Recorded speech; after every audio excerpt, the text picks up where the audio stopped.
Jamie McLennan here to talk about this fourth consecutive loss for the Winnipeg Jets. It was like a week ago they were on top of the Central.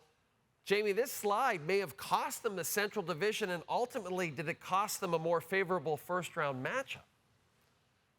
That has to be the most concerning, because you don't want to be staring down Colorado or Dallas because of how well they've played this season.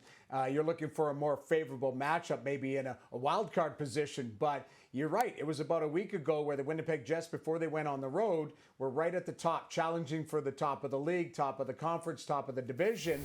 And you have a little bit of a slide.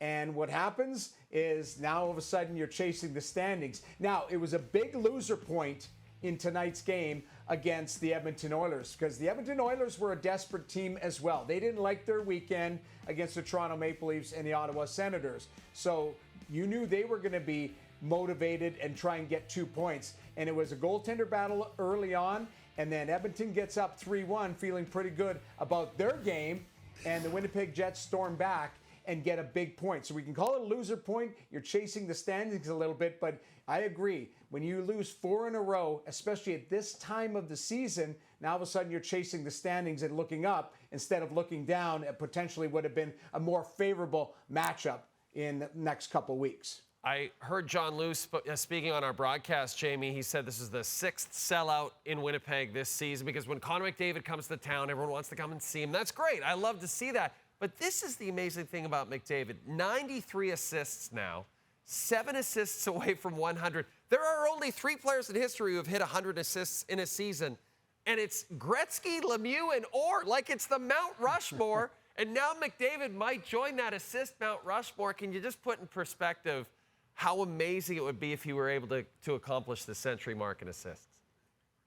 Well, don't you think he belongs on that? I really do believe he's arguably the greatest player who's ever played. And with all due respect to the 3 guys you just named, there's probably the other 3 that you're in that class. So McDavid last season, the focus was on goals. This season, the focus is on assists. Now he challenges himself in different ways. And I would argue he's a better puck distributor than he is goal scorer, and he scored 64 last year.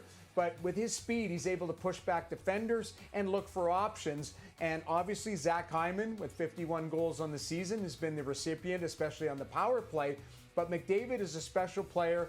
And the one thing I've learned about special players is in the offseason, they always work on things that maybe small details of things they'd like to continue to improve on. Well, Connor McDavid has set his sights to get 100 assists. I believe he'll get it done, and he'll probably get it done sooner than later. But he deserves to be in special company with the names that you mentioned earlier, and it's just a matter of time before he gets it done here soon. And how about Chris Knoblauch? What a job he's done as head coach of the team. 40th win on Tuesday since taking over from Jay Woodcroft back in November. Jamie, sit tight.